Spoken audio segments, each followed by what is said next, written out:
ఓం నమ శివాయ శ్రీమాత్రే నమః. ఈ షార్ట్ వీడియోలో డబ్బు గురించి ఇది కూడాను, ధనం మాకు సమృద్ధిగా కలగాలి గురువుగారు, ఏదైనా పవర్ఫుల్ రెమెడీ చెప్పండి అనేవారందరికీ ఈ రెమెడీ.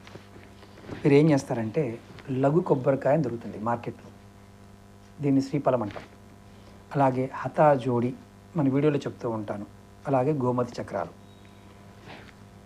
ఒక లఘు కొబ్బరికాయ, ఒక గోమతి చక్రం, హతా జోడి, ఈ మూడు తీసుకొని ఒక మూటగా కట్టండి. ఎర్రటి క్లాత్లో కట్టి మీ పూజా మందిరంలో అక్కడ పెట్టించండి.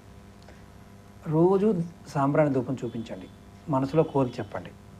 మీ ధనం దినదినాభివృద్ధి చెంది మంచి అభివృద్ధిలోకి వస్తారు. హతజోడికి ఆసక్తి ఉంటుంది. లక్ష్మీ సూక్తం చదివిన, శ్రీ సూక్తం చదివిన అద్భుతమైన ఫలితాలు కలుగుతాయి. ప్రయత్నం చేయండి, ఫలితం పొందండి. ఓం నమః శివాయ శ్రీమాత్రే నమః.